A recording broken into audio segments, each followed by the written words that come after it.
Hello, আসসালামু আলাইকুম everyone. কেমন আছেন সবাই? আমার নতুন একটি ব্লগে আপনাদের স্বাগত জানাচ্ছি। আজকে আমি আপনাদের তৈরি করে দেখাবো অত্যন্ত সুস্বাদু মজাদার ইউনিক একটি রেসিপি। আশা করি রেসিপিটি আপনাদের ভালো লাগবে। আজকে আমি যে রেসিপিটি তৈরি করব তার নাম হচ্ছে গাজরের গাঁদা ফুলের পিঠা। পিঠা খেতে তো আমরা সবাই ভালোবাসি। আশা করি যারা খুব বেশি পছন্দ করেন পিঠা তাদের জন্য এটি একটি ইউনিক আইডিয়া হিসেবে কাজ করবে। তো চলুন শুরু করা যাক আজকের রেসিপি। প্রথমে এখানে আমি নিয়ে নিলাম মাঝারি সাইজের 4টি গাজর। গাজরগুলোকে ভালোভাবে ধুয়ে পরিষ্কার করে নিয়েছি। এখন এগুলোকে আমি একটি গ্রেটার মেশিনে গ্রেট করে নিব। এজন্য গ্রেটার মেশিনের মাঝারি সাইজের অংশগুলোতে আমি গাজরগুলোকে মাঝারি সাইজেই কেটে নিচ্ছি।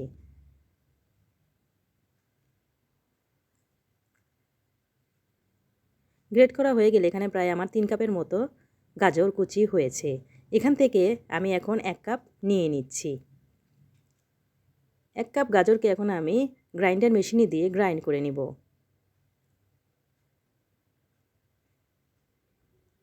মিহি করে বেটে নিয়েছি। এখন একটি পাত্রে আমি এই গাজরগুলোকে দিয়ে দিচ্ছি।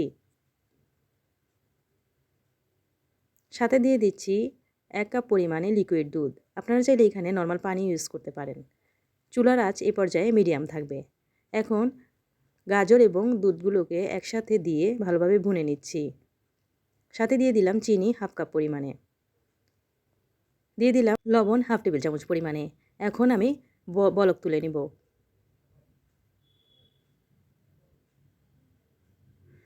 বলক চলে আসলে এই পর্যায়ে দিয়ে দিচ্ছি চালের গুঁড়া 2 কাপ পরিমাণে।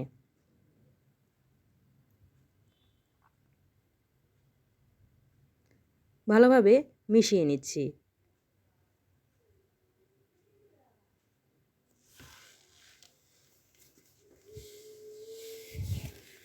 মাখানো হয়ে গেলে আমি চুলা থেকে এখন নামিয়ে নিব। ঠান্ডা হয়ে গেলে এখন আমি মথে নিয়ে একটা ডো তৈরি করে নিয়েছি। এখন ডোটাকে আমি এক সাইডে রেখে দিচ্ছি।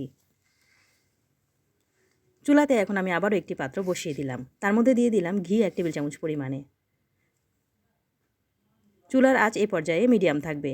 ঘিটা গলে গেলে তার মধ্যে দিয়ে দিচ্ছি 2 পিস এলাচ, 1টি দারচিনি এবং 2টি তেজপাতা। মশলার সাথে ঘিটা একটু ভুনে নিচ্ছি। তার সাথে দিয়ে দিচ্ছি 2 কাপ পরিমাণে গাজর কুচি।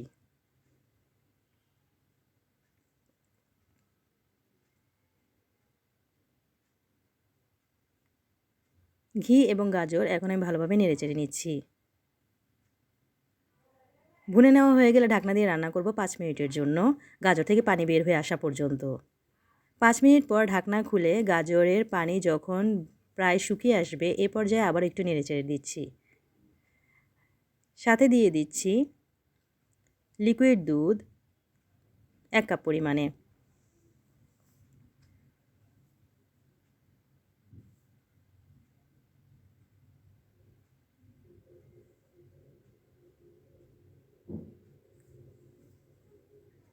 দিয়ে দিচ্ছি চিনি 1 কাপ পরিমাণে। লবণ দিচ্ছি 1/2 টেবিল চামচ পরিমাণে। সবগুলো উপকরণকে আবারও ভালোভাবে নেড়েচেড়ে ঢাকনা দিয়ে রান্না করব 5 মিনিটের জন্য।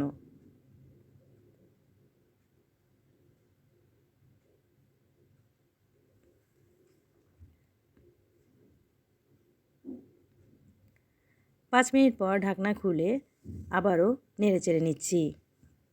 যখন গাজর এবং দুধের মিশ্রণটি মাখা মাখা হয়ে আসবে এ পর্যায়ে দিয়ে দিচ্ছি নারকেল কোড়া 1/2 কাপ পরিমাণে। সাথে দিয়ে দিচ্ছি কিশমিশ, কাজু বাদাম এবং কাঠবাদাম। সবগুলো উপকরণ নেড়েচেড়ে আবারও ঢাকনা দিয়ে রান্না করব 2 মিনিটের জন্য, যেন একদম শুকিয়ে আসে এবং মাখা মাখা হয়ে আসে। সাথে দিয়ে দিচ্ছি গুঁড়া দুধ 2 টেবিল চামচ পরিমাণে।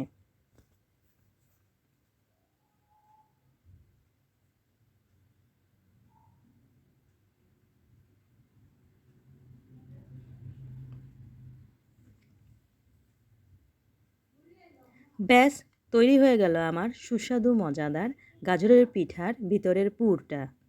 এখন আমি গাজরের পিঠাগুলো তৈরি করে নেব। এই জন্য আমি ডো থেকে লেচি কেটে নিচ্ছি। লেচিটাকে আমি হাত দিয়ে এখন চেপে চেপে ঘুরিয়ে ঘুরিয়ে ছোট একটি বাটির শেপ দিয়ে নিব। আপনারা আশা করি ভিডিওটা দেখে বুঝতে পারছেন আমি কিভাবে তৈরি করছি।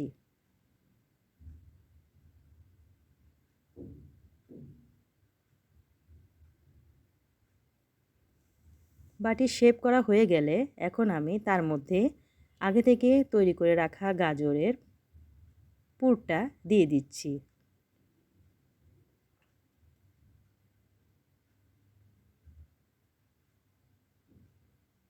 দিয়ে দেওয়ার পর এখন আমি সাইড থেকে ধরে ধরে পিঠার দুই পাশ বন্ধ করে দিচ্ছি এবং আলতো হাতে ঘুরিয়ে এনে গোল শেপ করে দিয়েছি। আশা করি আপনারা দেখে বুঝতে পারছেন। এভাবে আমি প্রত্যেকটি পিঠা শেপ তৈরি করে নিয়েছি। এখন আমি এগুলোকে ডিজাইন করব। এই জন্য আমি এখানে একটি সুই নিয়ে নিয়েছি। আপনারা আপনাদের পছন্দ অনুযায়ী যে কোনো জিনিস দিয়ে ডিজাইন তৈরি করে নিতে পারেন। খেজুর কাটা অথবা বিভিন্ন পিঠার ছাঁচ দিয়েও ডিজাইন করতে পারেন। এখন আমি এই সুই দিয়ে ঘুরিয়ে ঘুরিয়ে পাপড়ি শেপ দিয়ে নিচ্ছি। আশা করি আপনারা দেখে বুঝতে পারছেন।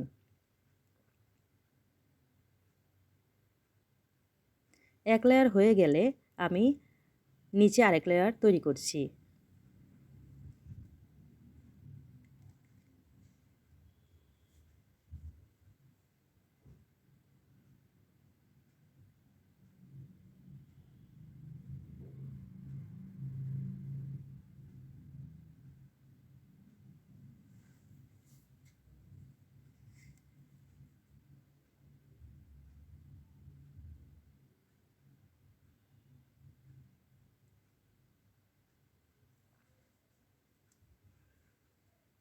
এভাবে আমি প্রত্যেকটি পিঠা তৈরি করে নিয়েছি।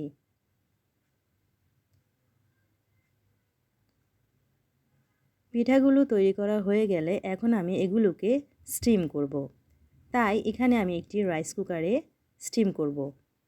রাইস কুকারের মধ্যে পানি দিয়ে 2 মিনিট একটু গরম করে নিয়েছি পানিগুলো। এখন ঢাকনা খুলে তার মধ্যে আমি পিঠাগুলো দিয়ে দিচ্ছি।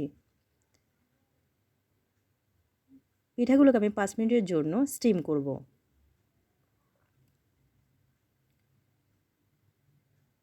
পাঁচ মিনিট পর দেখতেই পাচ্ছেন আমার পিঠাগুলো প্রায় হয়েই গেছে এবং খুব সুন্দর ফুলে উঠেছে।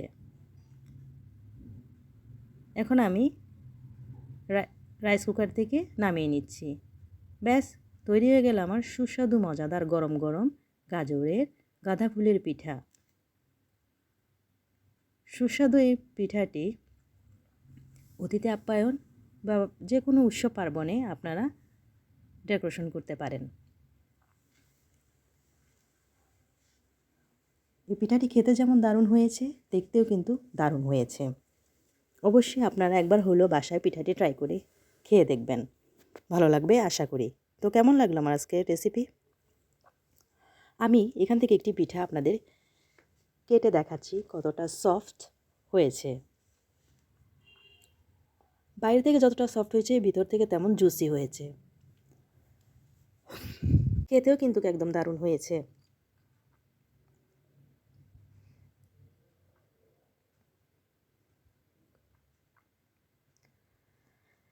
আমার রেসিপিটি ভালো লাগলে আমার চ্যানেলটিকে সাবস্ক্রাইব করবেন, লাইক কমেন্ট শেয়ার দিতে ভুলবেন না। পরবর্তীতে হাজির হব এরকম সুস্বাদু মজাদার কোনো ইউনিক রেসিপি নিয়ে। সে পর্যন্ত ভালো থাকবেন সবাই। আজকের মতো বিদায় নিচ্ছি।